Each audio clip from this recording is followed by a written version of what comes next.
کیا سنا کر تھے کراچی میں ایک بندے نے اپنی بیوی کو طلاق دے دی. جب طلاق دے بیٹھا پتہ چلا کوٹھی اور فیکٹری بیوی کے نام. بڑا پریشان ہوا, کہتا ہے غلطی ہو گئی. اب کوئی صلح کی گنجائش مولویوں سے پوچھا, اس نے کہا ابا حلالہ ہوگا. اس نے کہا حلالہ کیا ہوتا ہے؟ اس نے کہا بیوی سے کہ میں پوچھنے گیا ہوں مسئلہ, انہوں نے کہا ہے صلح آپ کی ہو سکتی ہے لیکن حلالہ ہوگا. اس نے کہا حلالہ کیا ہوتا ہے؟ اس نے کہا تیرا نکاح ہوگا کسی اور سے, پھر وہ تجھے طلاق دے گا, پھر میرے ساتھ تیرا نکاح ہوگا. اس نے کہا طلاق تو نے دی یا میں نے؟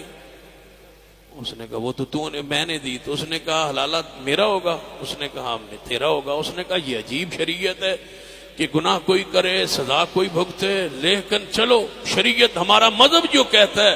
اس نے کہا پھر اگر پڑھانا ہی نہ ہے تو کسی شریف بندے سے پڑھانا. اس نے کہا ٹھیک ہے, یہ ہمارا جو فیکٹری کا چوکیدار ہے نا کوٹھی کا, کسی سے پڑھا دیتے ہیں. اس کو بلایا, اس کو کہا آپ سے نکاح پڑھانا ہے ہم نے, تو بیوی میری کا نکاح تیرے ساتھ ہوگا, میری بیوی کا نکاح تیرے ساتھ ہوگا, میری بیوی کا نکاح تیرے ساتھ ہوگا, میری بیوی کا نکاح تیرے ساتھ ہوگا, میری بیوی کا نکاح تیرے ساتھ ہوگا. شرم سے ڈوب جاؤ. یہ کارڈ آتا ہے نا, میری بیٹی کا نکاح ہے, میری بھتیجی کا نکاح ہے, میری بھانجی کا نکاح ہے, میری ہمشیرے کا نکاح ہے.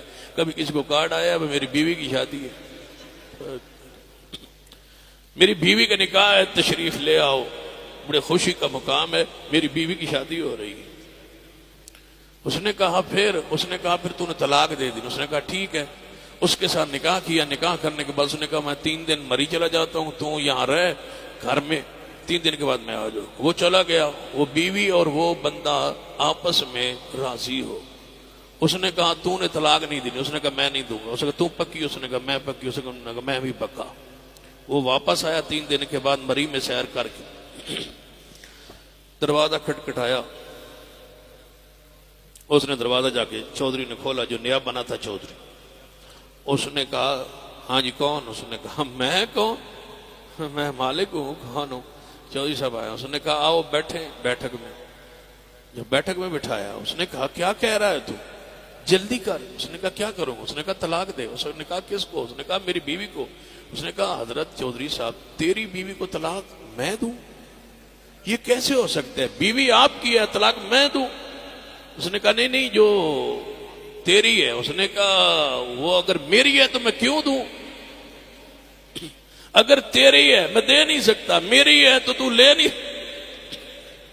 اس نے کہا پھر میرے لیے. اس نے کہا نہیں نہ تیری نہ میری, فی الحال جو تیری ہے. اس نے کہا وہ پکی میری ہے. اس نے کہا میرے لیے حکم وَمَن يُشَاقِقِ الرَّسُولِ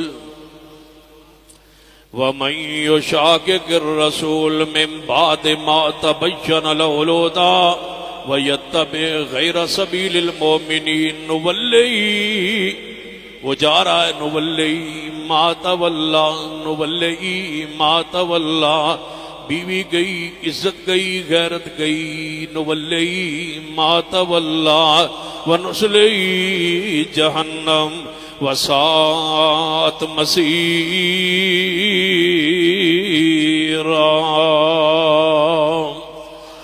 سن لیجئے ہمارا پیغام, سنیے, خالص اتباع کیجئے پیارے حبیب جناب محمد صلی اللہ علیہ وسلم کی اتباع ایسے کیجئے. نبی علیہ الصلوۃ والسلام مشکل وقت کیوں نہ ہو, کتنا ہی مشکل وقت کیوں نہ آ جائے, ہر حال میں حدیث پہ عمل کریں, ہر حال میں سنت پہ عمل کریں. سلام ہے ان آل الحدیث آل السنہ کے لوگوں کے لیے جو ہر حال میں پیغمبر علیہ الصلوۃ والسلام کی اطاعت کرنے. خوشخبری سن لیجئے, المعجم الکبیر للطبرانی کے اندر حدیث پاک نبی علیہ الصلوۃ والسلام نے فرمایا میرے صحابہ ایک مشکل وقت آئے گا, اتنا مشکل وقت ہوئے گا میری حدیث پہ عمل کرنا, میری سنت پہ عمل کرنا اتنا مشکل ہو جائے گا جس طرح ہاتھ پہ آگ کا انگارہ رکھنا مشکل ہوتا ہے, بندہ برداشت نہیں کر سکتا, اس طرح میری حدیث سنت پر عمل مشکل ہو جائے گا. پھر فرمایا محبوب علیہ الصلوۃ والسلام نے جو اس مشکل وقت میں میری سنت پہ عمل کرے اللہ اس کو 50 صحابہ کے برابر ثواب عطا کرے گا. مشکل وقت میں برادری ایک طرف ہے, قوم ایک طرف ہے, علاقہ ایک طرف ہے, بندہ مشکل میں حدیث پر سنت پر عمل کرے اللہ 50 صحابہ کرام کے برابر ثواب عطا کرے گا. اور جانتے ہو ایک صحابی کے اجر عمل کا ثواب پیغمبر علیہ السلام کی وہ حدیث ہے صحیح البخاری، اگر تم اود پہاڑ کے برابر سونا خرچ کرو اور میرا صحابی ایک مٹھ جو کی خرچ کرے تم ان کے ثواب کو نہیں پہنچ سکتے۔ پھر میں کہتا ہوں ہر اس شخص کو جو اصحاب رسول کے خلاف زبان دراز کرتا ہے، صحابی صحابی ہوتا ہے، صحابیت کا درجہ اتنا بلند ہوتا ہے۔ کسی محدث سے پوچھا گیا تھا کہ صحابی کا درجہ اور مقام کیا ہے؟ فرمایا غیر صحابی کی زندگی کے سارے اعمال اکٹھے ہو جائیں تو صحابی کے گھوڑے کے ناگ کے نتنے میں جو مٹی گرد و غبار اللہ کی راہ میں نگلتے ہوئے لگتا ہے، عام بندے کی زندگی کے اعمال اس کے برابر بھی نہیں ہو سکتے۔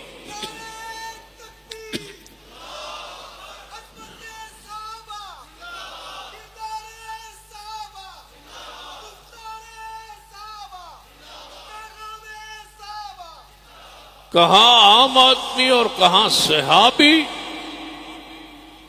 صحابہ کرام کے خلاف بولنے سے پہلے سوچ لیا کرو تمہاری اپنی حیثیت قد کاٹ کیا ہے۔ کس کو کہہ رہے ہو؟ صحابی رسول کو جس پہ اللہ راضی ہے، اس کو برا کہہ رہے ہو؟ کہتے ہیں فلاں جو صحابی ہے اس کی شان میں کوئی قرآن کی آیت حدیث ہے۔ میں نے کہا ایک آیت بھی نہ ہو، صحابی ہونا کوئی تھوڑی شان ہے؟ صحابی جو ہوئے امیر معاویہ رضی اللہ تعالیٰ کی شان پر آیات اور احادیث موجود ہیں، لیکن سن لو ایک آیت بھی اور حدیث نہ ہو تو معاویہ کے لیے اتنا ہی کافی ہے کہ وہ میرے مصطفیٰ کا صحابی ہے۔ امیر معاویہ مصطفیٰ کا۔ ایک بندہ کہتا ہے وہ امیر معاویہ کا معنی کیا ہے؟ ان کو تکلیف ہے معنی سے۔ کہتے ہیں معاویہ کا لغوی معنی کیا ہے؟ میں نے کہا لغوی معنی جو بھی ہو، جب حضور نے فرما دیا معاویہ دھل نہیں گیا، نام پخیزہ نہیں ہوا، جب حضور نے فرمایا وہ معاویہ ہے، کہنے لگے معاویہ کہتے کس کو ہے؟ تو اس کے معنی میں غور کرو۔ میں نے کہا معاویہ ایک ستارے کا نام ہے جو رات کے 2-2:30 بجے چڑھتا ہے آسمان پر۔ جب وہ چڑھے نا تو پنڈ دیہات میں جتنے کتے ہوتے ہیں وہ اتنے اوپر منہ کر کے کوک مارتے ہیں، بھونکنا شروع کر دیتے ہیں۔ کہتے ہیں معاویہ کس کو کہتے ہیں؟ میں نے کہا معاویہ اس ستارے کو کہتے ہیں جس کو کتے بھونکیں۔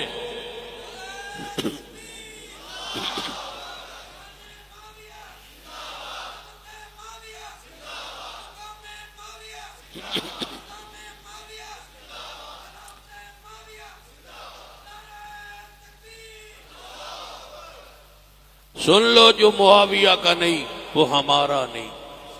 جو معاویہ ابو سفیان کا دشمن ہے وہ آل الحدیث کا دشمن ہے۔ آل الحدیث وہ ہو ہی نہیں سکتا جو معاویہ اور ابو سفیان خاندان بنو امیہ سے محبت نہ کرے، رسول اللہ کا خون سے محبت نہ کرے۔ سن لو پوری ذمہ داری سے کہہ رہا ہوں، امیر معاویہ کا 5ویں پشت پر اور نبی پاک کا 5ویں پشت پر خون ایک ہے۔